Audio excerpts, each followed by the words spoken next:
We've spent the last few days in Rome, and now that we've covered history and culture, let's get into the real reason we wanted to visit Italy. The food. It's so good. Oh. That's the best sliced pizza I've ever had.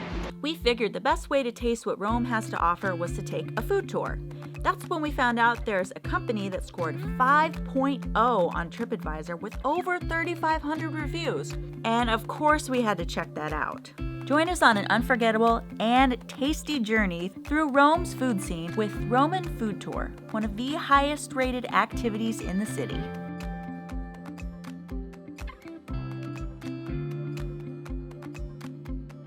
We have just arrived at the meeting point for the Roman Food Tour, and I am feeling a little something in my stomach, and I'm hoping it's just extreme hunger. Our guide told us that this neighborhood that we're going to be taking the food tour in is one of the newer neighborhoods in all of Rome. The neighborhood is called Prati. We are really close to Vatican City right now. It's a rather wealthy neighborhood, and it's kind of the foodie central of Rome right now. When you're an Italian living in Rome, the things that you spend your money on are food and wine. I'm putting my blind trust in her and saying that this is going to be the best Italian food we've ever had. The first restaurant on the stop on this food tour is called La Nicchia, which means the niche. This is a very locally oriented place, lots of homemade goods. We're going to be trying some pesto, some buffalo mozzarella, some balsamic vinegar, and some truffle-infused goodies, and those are all some of my favorites, and I'm so excited. I'm salivating thinking about it right now.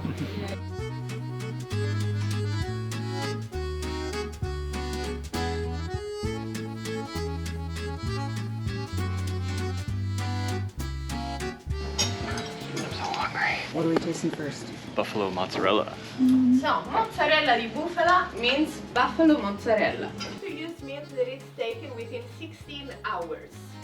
And then you have to consume the mozzarella with... Can confirm.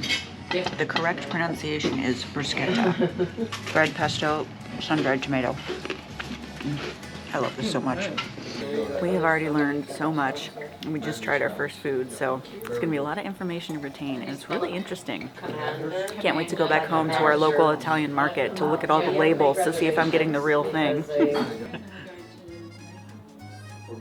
I was 6 when this was made. Oh my gosh. It smells different than balsamic that we buy. I said to eat it with your hands because the metal of the fork might change the taste.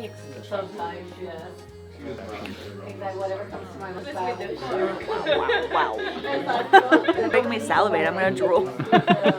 So the third aperitif, thank you. More Prosecco, please. It's all about truffles. So this is a cream Parmigiano crostini with black truffle. Like you can see the truffle on there. Then we're gonna try a honey-infused truffle oil with provolone. This last one is Asiago with black truffle, which is very expensive. BRB heading out to buy a truffle hunting dog. They keep giving us wine, and they did promise free-flowing wine on the website, so they're living up to their promise so far.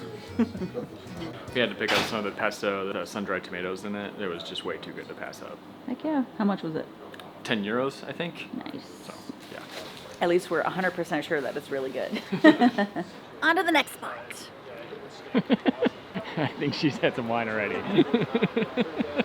Prosecco!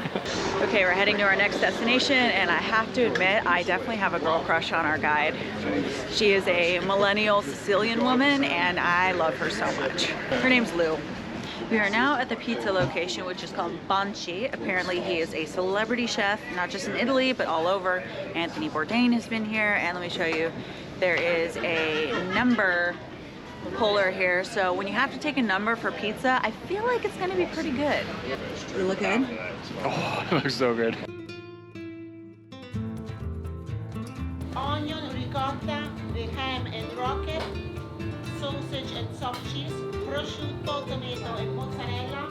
And a piece of mozzarella in the center. They make it like a ball, dipped in egg wash, breadcrumbs, and deep fried. Fantastic. And it is messy. It's gonna be messy, and it's how we love it. This pizza place is counter style, so they don't have wine, so our guide brought us wine, which is amazing. Normally not a red wine drinker, but this one's really good. No idea what it is, but it's good. Parma. This one is made with a thin layer of potatoes and the trippa, which is a very typical Roman dish. It's the pig's belly. They cut them all into these nice little squares so we can try a bunch of different kinds. This one has potato on it, and I don't know what else, but it just looks so delicious.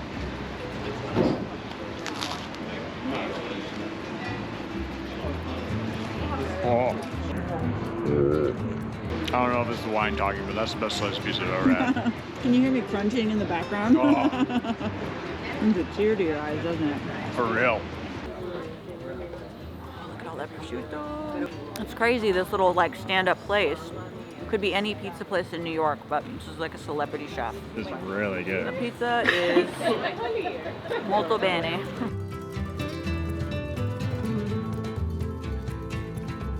We're heading to our third spot, which is more a fine dining restaurant. We're going to have an antipasto and pasta, which I'm super excited about.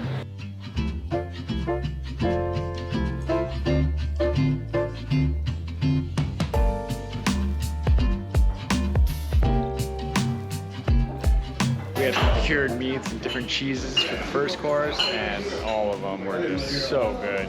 I'm so full, and there's so much more food coming. What kind of wine is that? A very famous Roman wine. That's all I collect. The red wine we can't pronounce. And he's out. So our third stop is called Il Segreto, which means the secret, and all the pasta is made fresh in-house. I got amatriciana, the red tomato sauce, and guanciale, which is like Roman bacon, basically. This is a more appropriate size portion. We had the other day an American size portion, which was like huge, and it made us not feel very good after we ate all. We still ate all of it, but you know.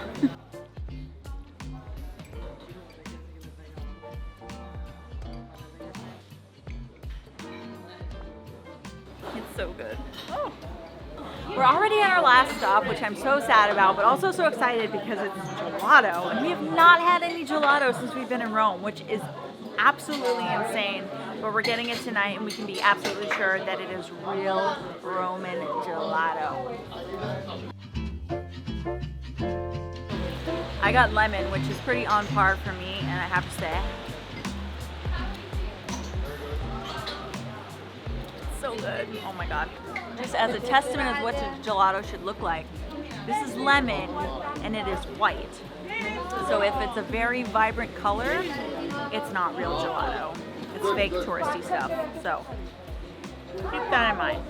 I went for Ferrero Rocher, which was our guide's personal favorite, and it's the best thing I've ever tasted in my life. I'm just gonna say it. Pretty much.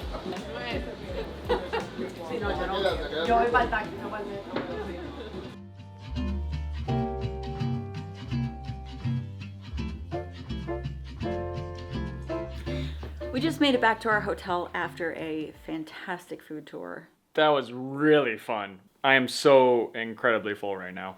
But in a good way.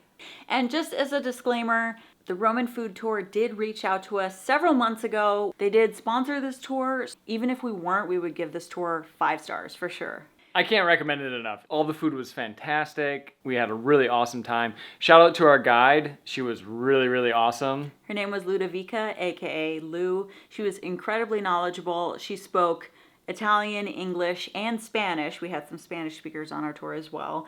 I would highly suggest you do this tour if you ever come to Rome. 10 out of 10 recommend! And we'll go ahead and link it in the description if you want to check it out. Absolutely.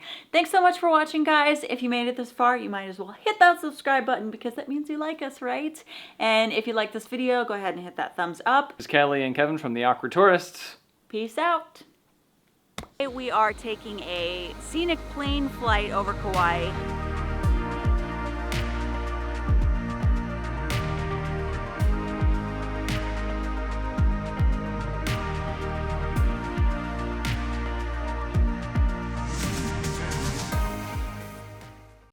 Or 5 stars for sure.